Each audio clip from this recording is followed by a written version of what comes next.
The nature of God, His moral attributes. The moral attributes of God are those which are relative to men. Those which are revealed in God's relationship with men. Amen? Hindi po ito yung natural attributes but the moral attributes. At meron po tayong mga example dito katulad ng holiness, justice, righteousness, and wrath. And also the love, mercy, grace, patience, goodness, and faithfulness. And also the truth and wisdom. Ngunit napakahalaga na maunawaan natin na ang moral attributes is communicable.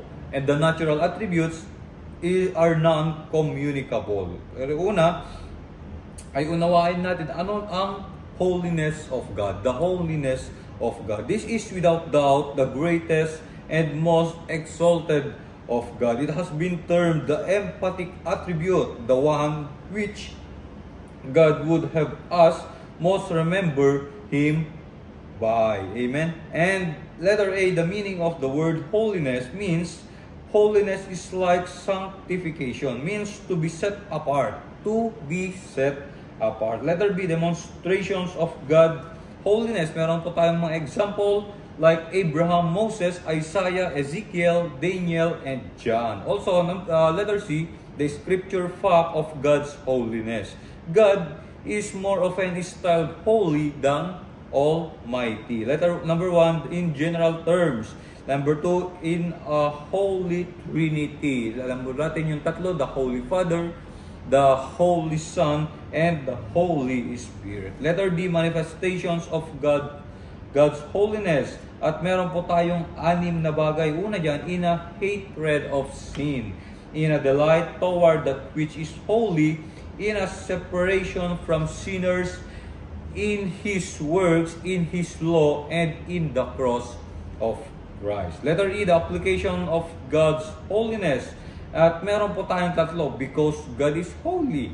The utmost reverence because our approach to Him. And number 2, because God is holy, acceptance with Him on the grounds of creature doings is utterly impossible. And number 3, because God is holy, our utmost desire should be to be conformed to Him. And una ay naunawaan po natin the holiness of God. At pangalawa, unawain din natin the righteousness of God.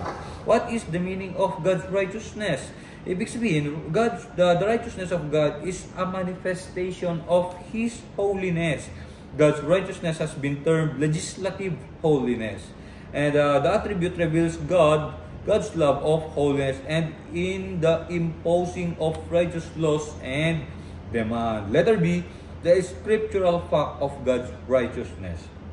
And letter C, the manifestation of God's righteousness. Meron pong dalawa, God's love, righteousness, and also God's righteousness leads Him always to do right. Amen? Pangatlo, kailangan po natin unawain the justice of God. The justice of God. The justice of God is that which perfection whereby He cannot look upon sin. Justice is the execution of righteousness and has been termed judicial holiness. And letter A, the scriptural fact of God's justice. And letter B, the manifestations of God's justice. Meron po tayong 5 bagay. God is just in the punishment of unrighteousness. Number 2, God is just in forgiving those who trust Christ. And number 3, God is just in keeping His word and His promises. Number 4, God is just in delivering and vindicating His people. Number 5, God is just in rewarding the righteousness. Amen? Or in rewarding the righteous. Amen? At pangapat, the wrath of God o ang puot ng Diyos. Unawain natin yung puot ng Diyos. The wrath of God is His eternal detestation of all unrighteousness. It is holiness stirred into activity. Also, we need to understand the love of God. The love of God. What is the meaning of love? Meaning of God's love. Love is that attribute by which God is eternally moved to the self-communication.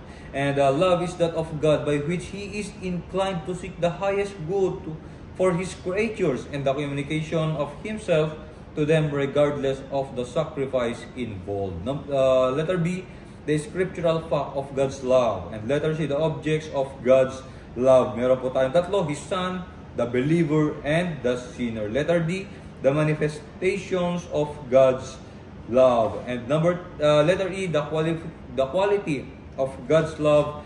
Kaya mahalaga na unawain natin yung pag-ibig ng Diyos. Susunod ay ang mercy ng Diyos, the mercy of God. This attribute is most frequently mentioned in Old Testament. It is an act of the love of God. Letter A, the mercy of God defined. Mercy is negative aspect of love. It means the removal or withholding of just penalty. And also, God may be merciful, but He must be holy. Kalagi po natin tatandaan yan, God is merciful, but He is holy. Letter B, the scriptural fact of God's mercy. Also, we need to understand the grace of God, ang biyaya ng Diyos.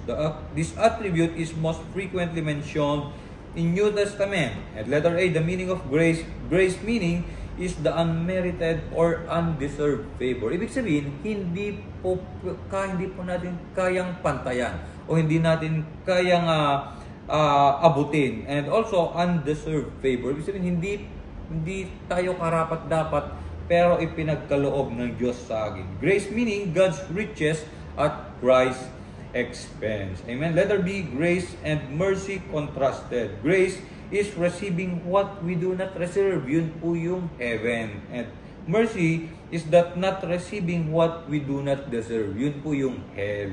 And letter C, the scriptural fact of the grace of God. Letter D, the scope of the grace of God.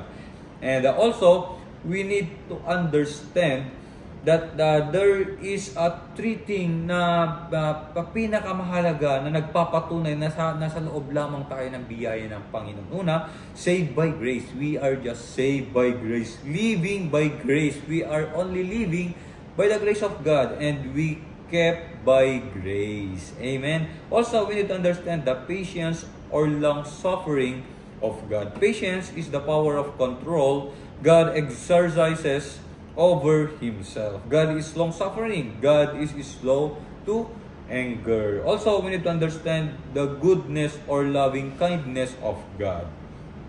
This attribute respects the perfection of God's nature. Amen. And the word God is derived from the Anglo-Saxon word, the good. All that emanates from God is good. Amen.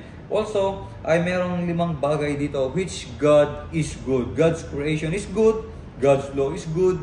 God's providence is good. God's word is good. And God's will is good. Also, we need to understand the faithfulness of God. The faithfulness of God. These attributes stems from the immutability of God, because God is unchanging. He is faithful. He is faithful unto us. Letter A, the scriptural fact of God's faithfulness.